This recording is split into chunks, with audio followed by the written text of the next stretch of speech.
Një dosje prej 80 faqesh e Prokurorisë Speciale të Republikës së Kosovës ka nxjerrë në dritë detaje të forta mbi çështjen e Fatmir Shehollit, ndaj të cilit është ngritur aktakuzë për 2 vepra penale, spionazh dhe shantazh. Aktakuza e lidh Shehollin me Agjencinë e Sigurisë dhe Informacionit të Serbisë, BIA, ndërsa mes materialeve të sekuestruara në telefonin e tij janë gjetur edhe dokumente që lidhen me planet të strukturave serbe për Kosovën dhe Albin Kurtin. Sipas aktakuzës, në një periudhë të papërcaktuar kohore, deri më 9 tetor 2025, Sheholli ishte rekrutuar nga BIA dhe kishte vepruar sipas udhëzimeve dhe detyrave të zyrtarëve të këtij shërbimi. Prokuroria thotë se ai kishte mbledhur dhe siguruar informacione e dokumente që lidheshin me zhvillimet politike, situatën e sigurisë dhe funksionimin e institucioneve të Kosovës, të cilat më pas ua kishte përcjell zyrtarëve të shërbimit serb dhe përmes komunikimeve telefonike. Një prej emrave kyç që del në dosjen e prokurorisë është Bojan Dimić. Në aktakuzë ai identifikohet si zyrtar i lartë i BIA-s dhe drejtori i drejtorisë kundër terrorizmit dhe krimit të organizuar ndërkombëtar brenda shërbimit serb.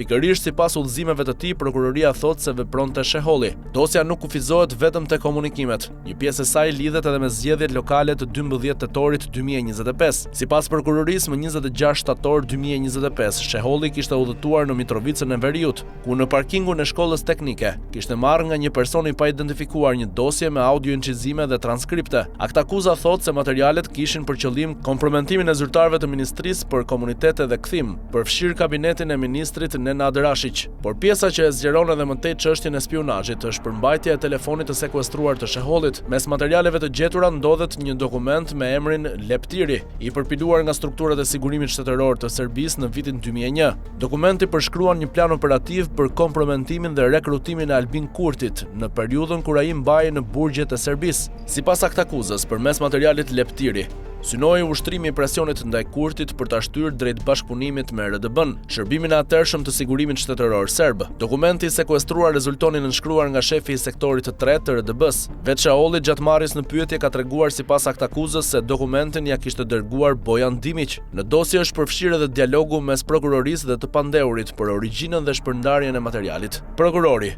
nga është përjardhja e këtij dokumenti? Fatmir Sheholli: këtë dokument ma ka dërgu Bojan Dimić në telefonin tim. Hetuesit kanë pyetur më pas se të cilët persona është shpërndar dokumenti Leptiri. Sheholli ka përmendur disa emra, përfshirë edhe një person që ai identifikon si pjesë të shishit në Shqipëri. Prokurori: kujt ja keni shpërndar dokumentin Leptiri, që e keni marrë nga Bojan Dimić? Këtë ja kam dërgu Milazim Gashit, një miku tim i cili është në shish të Shqipërisë me emrin Dritan Gjoni.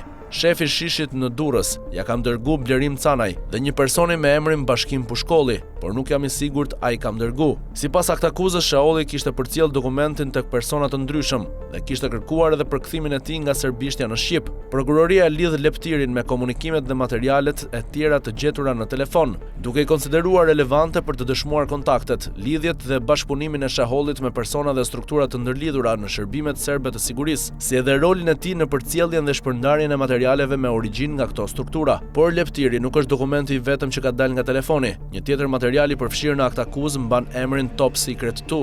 Sipas dosjes, dokumenti përmban një plan zgjerimi të ndikimit të radikalizmit islamik në Kosovë dhe në rajon. Sheholli më 5 gusht 2025 ja kishte dërguar këtë dokument një personi me emrin Viktor Makedonia. Dokumenti përshkruan një strategji që përfshin ndërtimin e xhamive në vende të dukshme pranë autostradave, shkollave dhe qendrave tregtare, trefishin e numrit të xhamive në fshatrat e mëdha dhe shtrirjen e medreseve në të gjithë vendin. Në të flitet gjithashtu për përfshirjen e personave me ndikim në sport, media, muzikë dhe politik. Në dokument shkruhet se persona nga bashkësitë islame të Kosovës dhe Sanxhakut ishin dërguar dhe në shtetet perëndimore, konkretisht në Zvicër, Gjermani dhe Belgjik. Synimi i përshkruar ishte ndikimi te shqiptarët e diasporës dhe krijimi një realiteti të ri politik e shoqëror në Kosovë. Një nga pjesët më të forta të Top Secret 2 lidhet me objektivin që dokumenti parashikon pas një periudhe 20 vjeçare. Pas 20 viteve Kosova do të duket si Kandahar. Më tej në dokument thuhet se synimi ishte që fuqitë perëndimore të ndryshonin qëndrimin ndaj Kosovës dhe të vendosnin përkthimin e saj në jurisdiksionin e Serbisë. Materiali përshkruan më pas edhe një skenar për nxitjen e largimit të shqiptarëve drejt Turqisë përmes drejtuesve fetar, punësimit dhe kushteve për migrim. Prokuroria e ka përfshirë Top Secret Secret 2 në materialin e saj dhe e konsideron përmbajtjen e dokumentit të analizuar së bashku me provat e tjera të administruara, relevante për të dëshmuar natyrën e kontakteve dhe veprimtarisë së Shehollit në raport me strukturat e BIAS. Në dosje janë përfshirë gjithashtu shënime të shkruara me dorë, të cilat prokuroria i konsideron të dhëna operative, si edhe transaksione financiare të evidentuara në llogari bankare të Shehollit. Sipas aktakuzës, gjatë vitit 2015 janë regjistruar pagesa nga institucione serbe përfshirë Tanjug dhe kancelaria Zakim në llogarinë e tij bankare. Këto transaksione janë paraqitur nga prokuroria si pjesë e materialit provues. Krahas spionazhit, Fatmir Sheholli është akuzuar edhe për shantazh.